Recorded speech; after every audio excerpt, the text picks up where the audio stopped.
Welcome to Comment with me, George Galloway, here on Press TV, still the voice of the voiceless.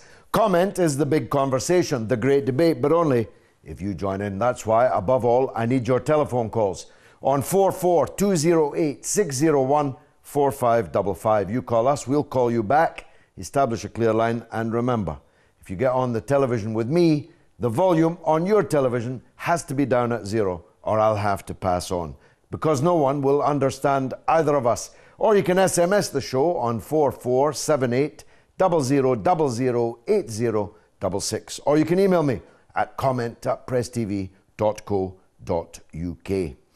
I'm being told, at least on Twitter, that a major battle is currently underway using very heavy weapons between two branches of al-Qaeda, the Islamic State of Iraq and Syria, and al-Qaeda proper. You couldn't make it up.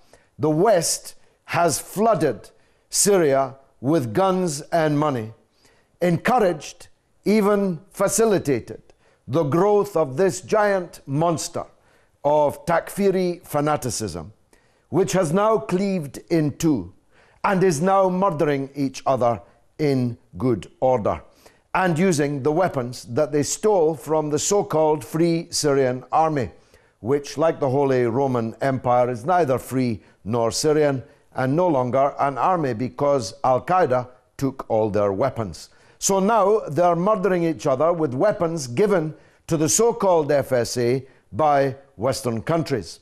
And the battle-hardened veterans of this internecine al-Qaeda war being fought out on Syrian territory will come back to our country, to the United States, and to the other countries which have facilitated this monster in the first place. As I say, you really couldn't make this up. And you know where it ends? It ends like it did on the streets of Woolwich, where two murdering fanatic extremists were sent to prison in London this week, one for 42 years and the other for the rest of his natural life. The judge said in sentencing that they had divided the prostrate body of this young man that they murdered. One of the killers concentrated on his neck, whilst the other concentrated on his torso. They butchered that young man in broad daylight, in front of hundreds of women and children. And they boasted about it on YouTube afterwards. The funny thing is, if they'd gone to Syria rather than to South London, the British government would have helped to pay their fare, might even have supplied their knives. This policy, which I described to William Hague as close to insanity, I said to William Hague, your policy in Syria is not just wrong, it is close to insanity, is now reaching its nadir, as mass murder between the fanatic extremists now takes place on the soil of long-suffering Syria. But of course, when they're not murdering each other, they're still murdering the people of Syria. So tonight we're asking, how can Syria succeed against these militants and their backers? Their backers are, of course, Israel, Britain, France, and the United States, and their hirelings in Persian Gulf countries who pay the bill. The decisions are made in Tel Aviv and in the Western metropolis, but the money is paid from satrapies in the Persian Gulf who are, frankly, ordered to do so. And this cleavage that I'm talking about tonight in the ranks of the extremists is, of course, also going to backfire on those who are paying the money.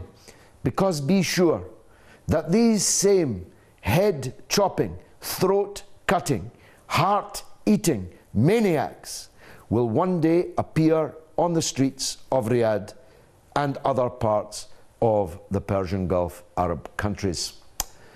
And Israel is also involved in Lebanon.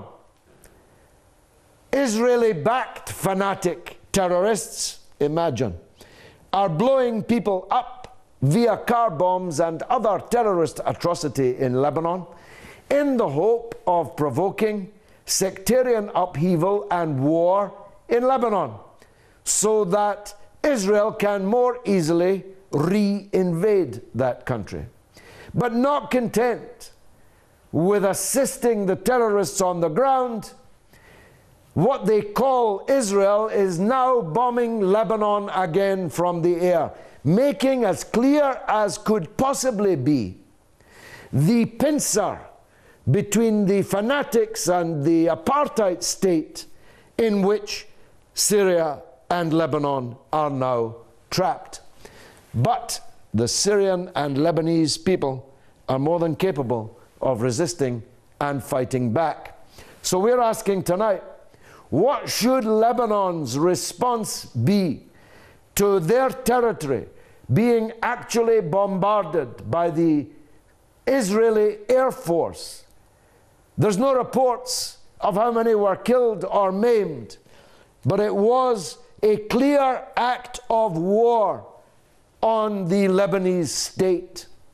Now that state also has within it people who insist that Lebanon's resistance, the National Army of Resistance in Lebanon, led by Hezbollah, should disarm, should destroy their weapons. Who then will defend Lebanon from Israeli aggression, attack, and reoccupation? If not the resistance, then who? So we're asking, what should be Lebanon's response to this latest Israeli attack upon their soil? Those are the questions tonight. I've laid out my own point of view. If you have a different one, your call will be prioritized. Niazi's on the line in London, wants to talk about Syria. Niazi, go ahead. Hi, Mr. Galloway. How are you? By the grace of God, I'm good. Go ahead, please. Good. Yeah, I just want to comment. These rebels, they will be supported all the way, and the supporters will never stop supporting them.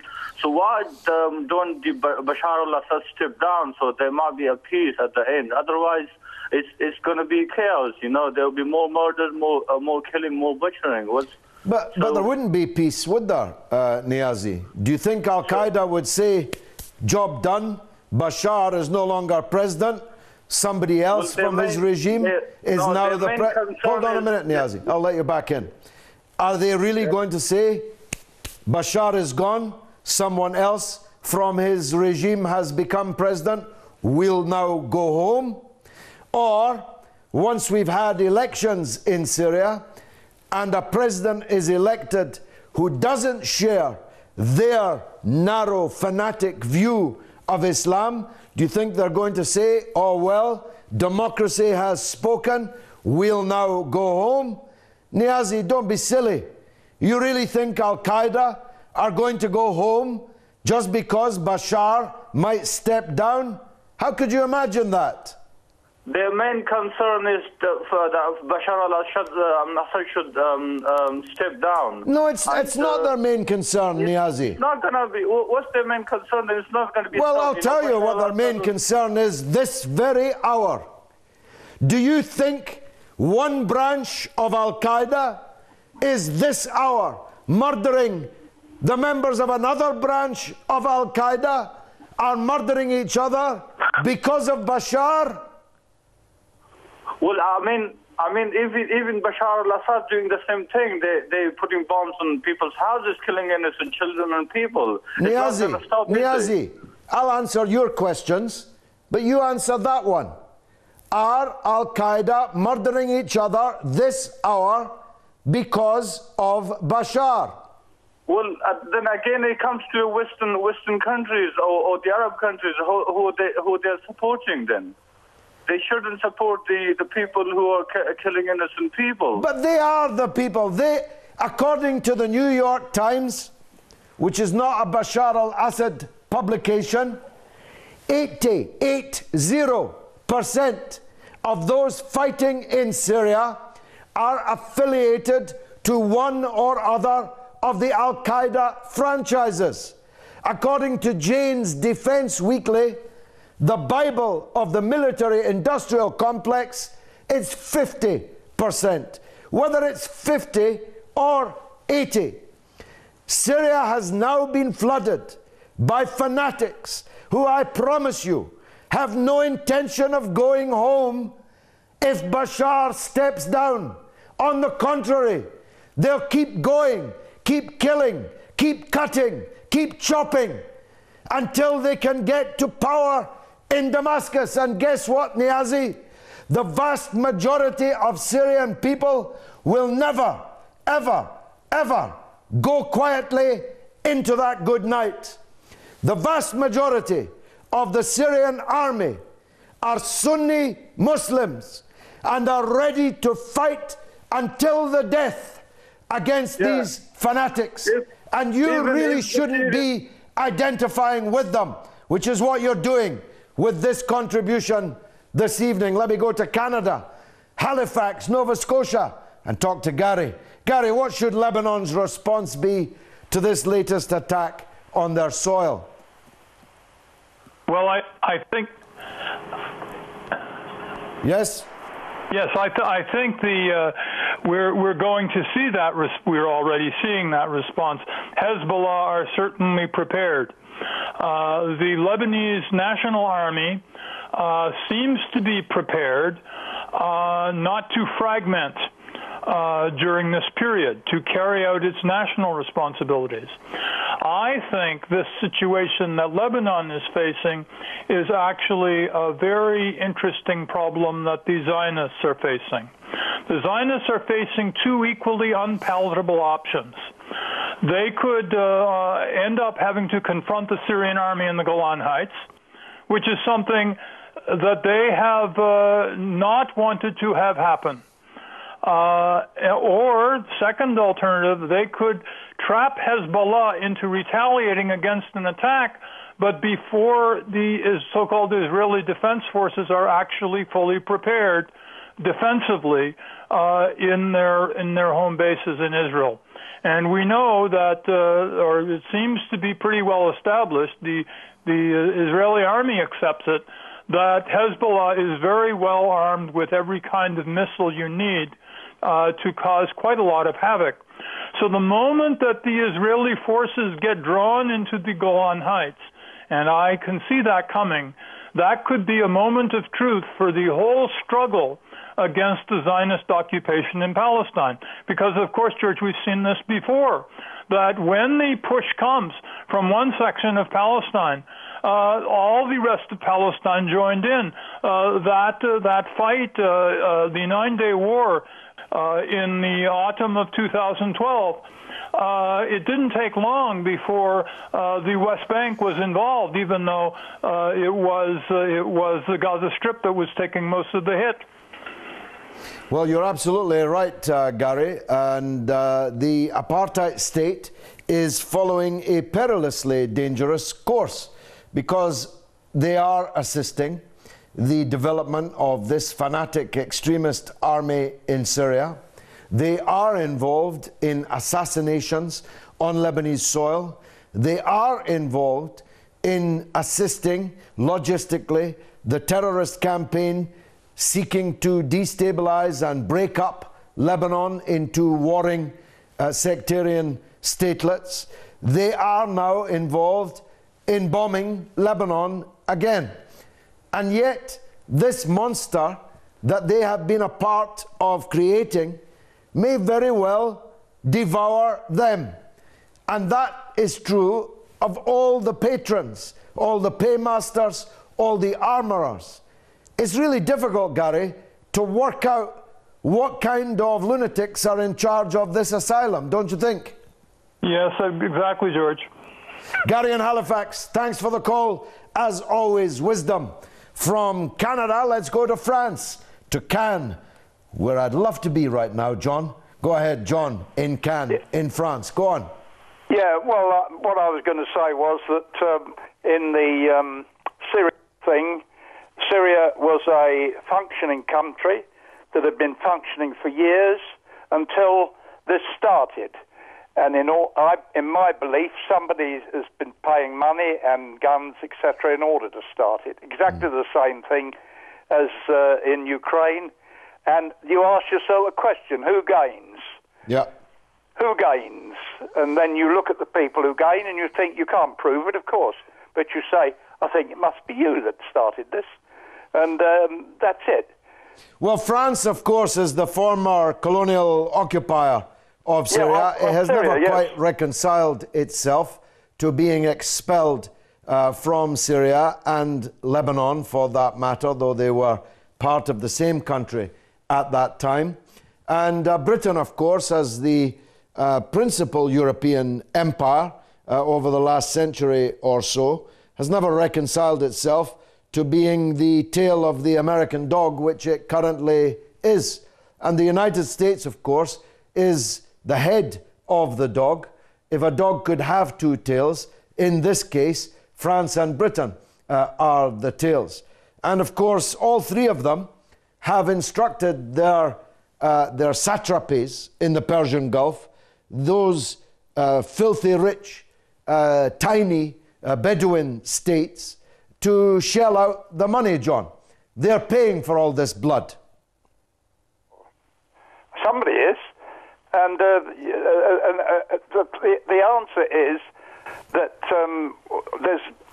there's money being spent, and somebody's spending that money in order to cause trouble. Well, there's no doubt about where the money's coming from. Both. Well, I mean, my guess would be America, of course. Well, they don't actually pay it, John, because they're broke. But they tell Saudi Arabia to pay it, and other of similar countries in the region. They're the ones paying the money. They openly state that. And the British and American money is supposedly going in non-lethal military aid, which of course can be anything from the trucks to transport the fanatics to go and kill, or the radios with which the fanatic murderers communicate with each other, or the body armor with which they try to protect themselves against the Syrian Arab army. So there's so-called non-lethal military aid openly going from France, Britain and the United States, and hundreds and hundreds of millions of dollars, it must now be billions of dollars, going from Saudi Arabia and other Persian Gulf countries. John in Cannes in France, thanks very much for that call. A reminder, we're talking about Syria and we're talking about Lebanon, which, as always, are deeply intertwined. Niall is in Ireland, always worth hearing. Go ahead, Niall. Good evening, George. How are you? By the grace of God, I'm good. Thanks. Go ahead. Okay, George, I want to ask you two questions, okay? And I want you to answer them. Now, they're both interlinked, I believe, in the geopolitical field. Basically, I want to know is, what's the difference between the hand-chopping, throat-cutting, chest-opening, heart-eating Takfiri maniacs in Syria and those who the West are fighting in Mali? And what's the difference between the far-right, openly racist, anti-Semitic neo-Nazis in Hungary to those now on the rampage in the Ukraine? Well, Niall, I couldn't have put that better myself. And indeed, the first part of your question, I did put myself directly to David Cameron, the Prime Minister of the United Kingdom, in the House of Commons at Prime Minister's Questions just a few months ago. He gave a reply, but it was not an answer. For answer, there can be none, because the al-Qaeda we're fighting in Afghanistan, the al-Qaeda we're fighting in Mali, are exactly the al-Qaeda that are operating in Iraq, in Syria, and in Lebanon. So how any rational state can imagine that by supporting al-Qaeda in one country, you can oppose al-Qaeda in another country, it's simply beyond me. And the point that you make about Ukraine is a very good one.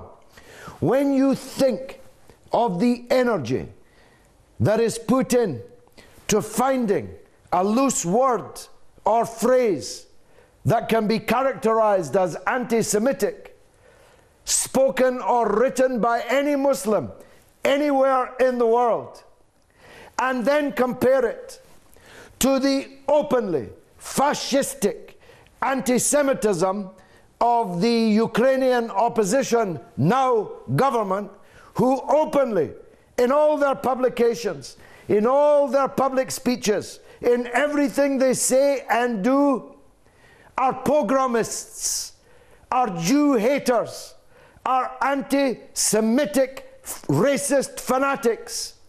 But we're supporting them there. But if you as a Muslim on the internet dare to say anything which can be twisted to make it look like it's an anti-Semitic statement, beware, beware. Niall in Ireland, thank you very much indeed for that call. You got my blood coursing through my veins, which is how it should be during this hour. Let's go back to England. Talk to Frank in Yorkshire. Frank, welcome to the show, my friend. Hello, George. How are you, man? By the grace of God, I'm fighting fit, Frank. Go ahead. Shipley and Bradford I'm from, you know it, don't you? Right, let's give them the real names. You know these psychopaths who are causing us trouble? Yeah. His name's Barry Soetoro. It's not Barack Obama. This Barry Soetoro, he's a bloody Kenyan. You know what I mean? Brought up in Indonesia. Everyone knows that, with a false birth certificate. Then you got this other psycho, Cameron. Another psycho, William Hague. Another psycho, Frankie Holland, I'll call him. You know what I mean? Francois Holland. And then the big fundraiser, Bandar Bush. Now, when you go back to 9/11, that was an inside job. Yeah, everyone knows that. And they've used it just to cause this excuse to fight terrorism. Terrorism doesn't exist. It's what Barry Soetoro creates. And look at Israel with the drones, the biggest drone exporter now in the world. You know what I mean? I don't know if they're determined to cause a world war or what. I don't know. The psychopaths, you know what I mean? And well, there's quite a few psychopaths in that picture. I disagree with you on two very important points. I don't believe that President Obama was born in Indonesia. I'm certain that he was not, because he only moved to Indonesia when his mother remarried an Indonesian man and took him there when he was around, I think, 9 years old. So I don't accept that calumny, which is spread by the far right in the United States, mainly because they don't like the idea they've got a black man as their president. Of all Obama's crimes, not being born in the United States, I'm certain, is not one of them. And secondly, terrorism very definitely exists. Al-Qaeda very definitely exists. In fact, this hour, they're murdering each other in significant numbers in Syria. As Henry Kissinger might put it, it's a pity both sides couldn't lose. And neither is it true that there is no terrorism. Al-Qaeda exists. 9/11 was a reality. It murdered thousands of people. The real question is, how come the United States, having suffered that loss in those twin towers of thousands of their own citizens, can now be arming and financing al-Qaeda in Syria and in Lebanon and by extension in Iraq? So, a good call, Frank, and don't be shy to call back. Just because I disagree with you doesn't mean you're not welcome here on the show. Just a reminder about the questions. We're asking what Syria can do to repel these fanatic extremists who are destroying their country, and how they can prevail over the backers who are paying for it all? And what should Lebanon do about the attack by air openly carried out by Israel this week? Is the Lebanese state able, or will it have to be the resistance? I'll be back very, very soon. Don't go away.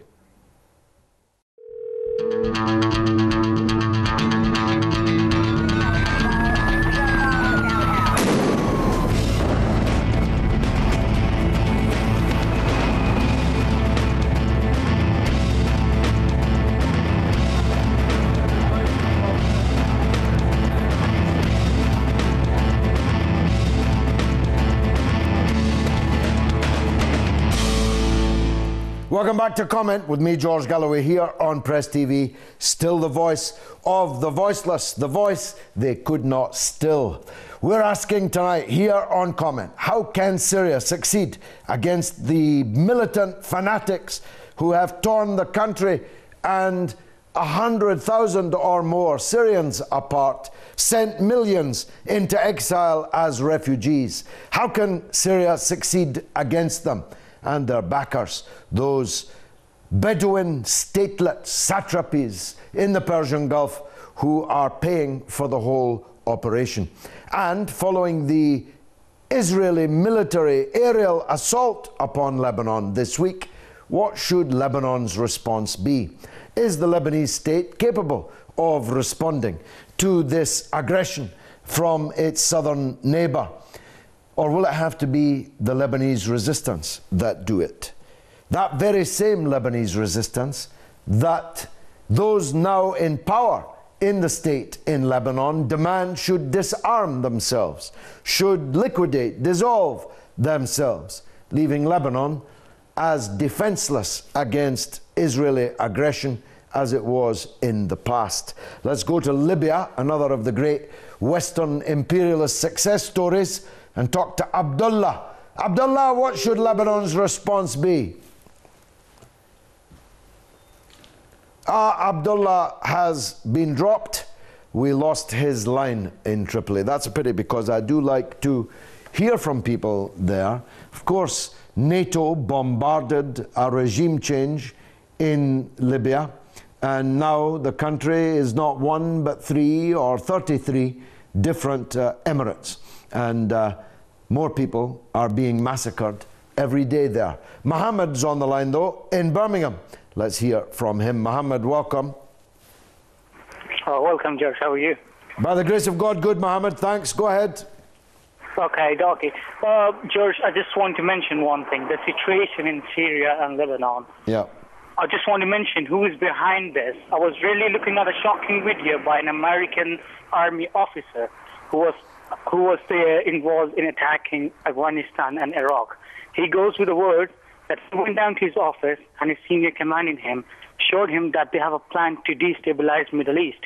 And they started off with Afghanistan, Iraq, Syria, Lebanon, Sudan, Somalia, and Iran. This is their plan. They want to destabilize 7 Muslim countries in 5 years.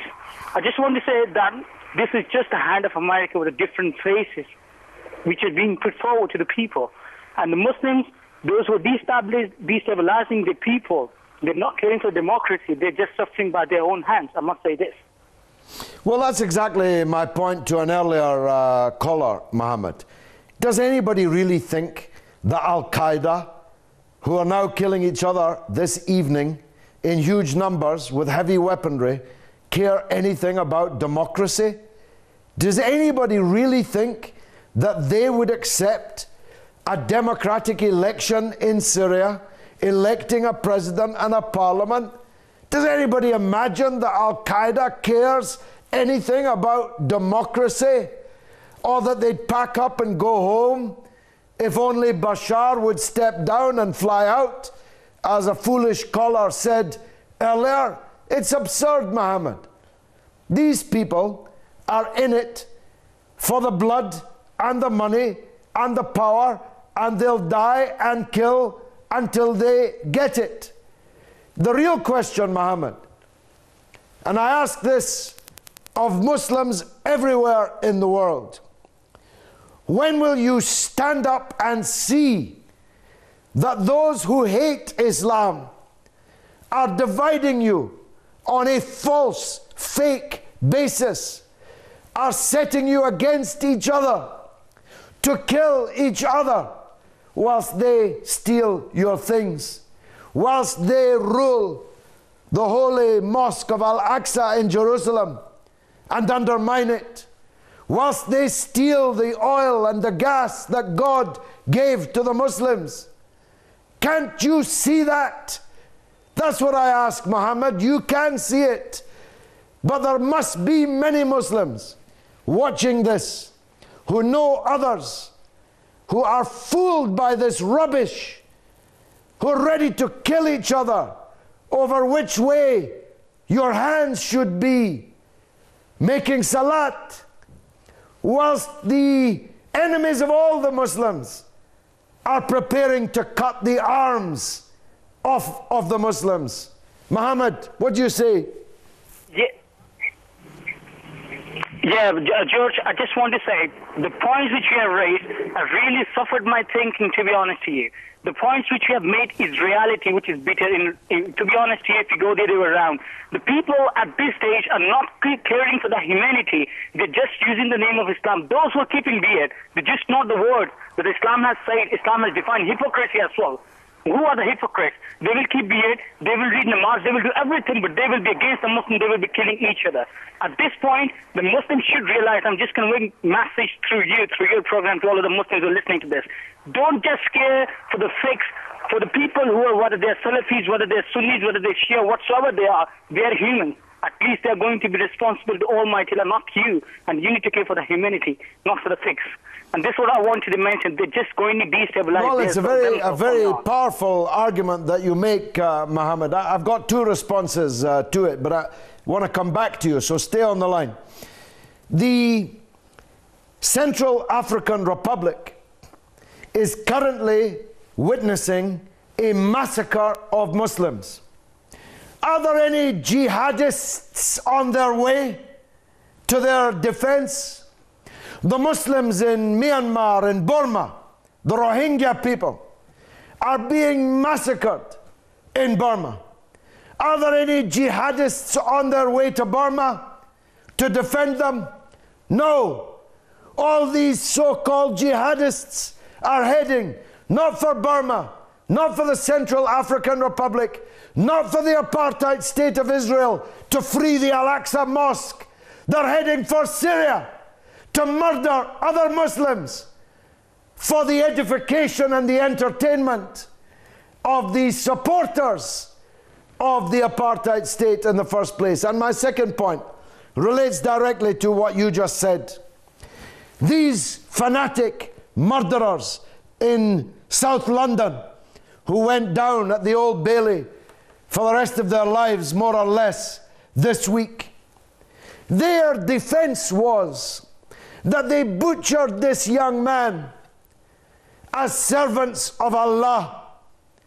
Who gave them the right to butcher human flesh in the name of God? Which part of the Quran, which part of the Sunnah gave them the right to butcher human flesh on the streets of London? There is no word, absolutely no hint that such behavior is tolerable in Islam. Now tell me this, Muhammad, before you go. How can Syria succeed against these people? Tell me what you think. The clear and the precise point, David. The Syrian people, the people within the Syria, they are being called rebels by the government and other Muslim communities. All of the Muslim world, which includes Pakistan and next neighbor countries, they should support the people of the Syria, not the government. They could say it. All of the Muslims need to unite because they are Muslim and they need to care for the other people as well. All of the governments who are there, they shouldn't care for their power. They should care for the reality, for the truth. They should go forward and support the people of the Syria and just stand against the government of the Syria. This is how this is going to be resolved. Otherwise, it is going to be same conclusion which is going to be concluded, same as Iraq, Afghanistan, Lebanon. All of the things are going to be demolished there. Then they will realize that they are done wrong. and the time has gone now. Amin. Muhammad in Birmingham, thank you. Let's go to Arabia and talk to Samir. Samir, welcome to the show, my friend. Hello. Yes, Assalamu alaikum, welcome. Hello, this is George Galloway? Yes, you're on the air with George Galloway now. Everyone's listening to you around the world. Go ahead. Yes, I'm Mr. George Galloway. It looks like this about tonight's episode. It's about the Syria and what's our suggestion, how to respond, or Hezbollah, something like that. But indeed, Mr. George, it's not like that. We must talk about the picture from from outside.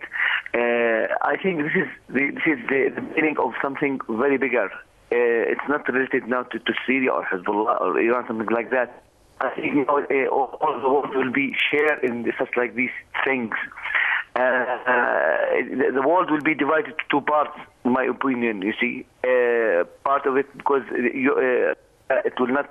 No longer, it will keep neutral to what's happening because she's lost territory in the world, you see. And now you see that the China and the Russia, they are close to each other, and the North Korea, and the other part, the Western world. So I think now we are close to war between two parties. That's in my opinion. Well, I don't think 1.7 billion Muslims can be neutral. They can be on the side of the United States, Israel, and the former European colonial powers like France and Britain, or they can be on the side of those who oppose them. In the case of Arabia, from where you are calling, the choice that the government there has made is clear. They are a part of the Western Israeli axis. I call it an axis of evil. That's not what your government calls it in its secret diplomacy between Bandar Bush and Netanyahu. They are now in full alliance together. I don't believe the people of Saudi Arabia are neutral in that question. I know many Saudis. Many thousands of Saudis follow me on the internet, on Facebook and Twitter and elsewhere. The vast majority of Muslims in Arabia are not neutral in that conflict. They are against the apartheid state. They are against the foreign occupation of Muslim countries. They are against the murder and massacre of Muslims in the Central African Republic, in Myanmar. They are against the occupation of Palestine. They're not neutral, Samir. I don't understand your point about neutrality. Go ahead and answer me. I think, hello? Yes. I thought, in my opinion, because the situation in the world now very, very dangerous in all of the world. You see, there is many collapse point in the world, in Syria, in Lebanon, and in Afghanistan, and in Iraq. It will not be as it is. Okay, Samir, you're breaking up, but thanks very much for the call. Greetings to all my friends in Arabia. Joseph is in London on the Lebanon question. Joseph, welcome. Hello, Mr. Galloway. Hello there, sir. Go ahead. How you doing? Yeah. What's happening?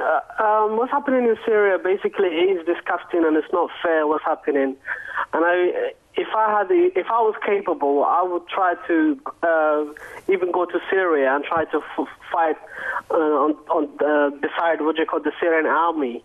That's what I really believe, because what's happening in that country, they are destroying, they are killing the Christians. They're just killing, they're just massacring. Well, there's a story I was reading tonight, Joseph, that the al-Qaeda franchises in the areas they occupy in Syria are now basically demanding protection money from the Christians who have lived there for millennia. Some of them speak the language of Jesus himself. They are demanding money, or they are killing the people who cannot or will not pay. It's a protection racket so brazen that many of the Sunni Muslims in the towns and villages where it's happening are beginning to resist it and rise up against it. They cannot tolerate Syrian Christians who have been with them for millennia being treated in this way. Give us your money or your life. That's what's happening now, this day in Syria. Joseph, the floor is yours. Okay, I also want to say that what's happening about in Ukraine, that country, if the world doesn't step back, what's actually happening? It's like it's a triple-edged sword, or it's like we're nearly that day of a nuclear war. And if the Zionists who are plotting, well, I'll tell you what, Joseph, it's nothing to do with the Zionists. It's nothing at all to do with them. But President Putin has not spoken yet. But when he speaks, everybody in the world will hear it. Najib is in Iran, and he's welcome too. Najib, go ahead. Najib. Unfortunately. Yeah. Yes, are you there? Go ahead. Najib, are you there? Yeah.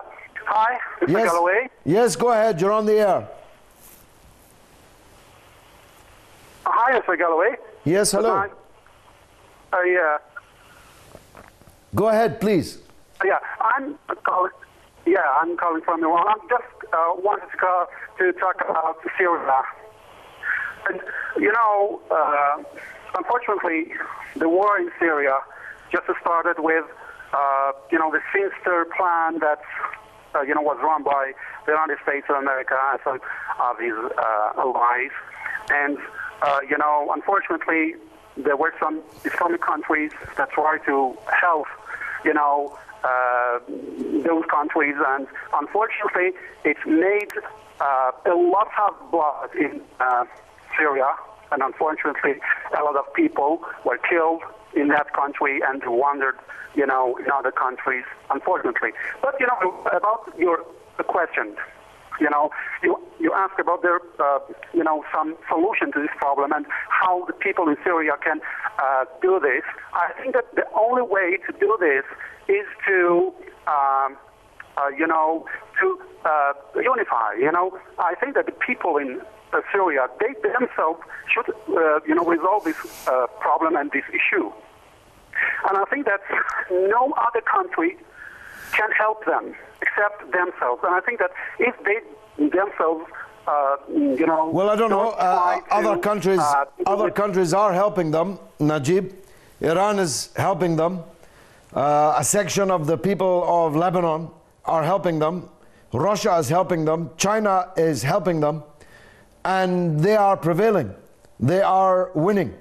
But the real reason they are winning is because the vast majority of the Syrian people refuse to be divided on sectarian confessional lines, on ethnic lines. The vast majority of people in Syria want the Syrian Arab Republic to continue. They want change, no doubt. They want democracy, no doubt. They want political progress, no doubt. But they don't want to see the destruction of their country, their ancient, historic, sacred, precious country. God bless Syria. Long live Syria, I say. Let's go to Bagir in Copenhagen. Bagir, go ahead, sir. Yeah, hi, George.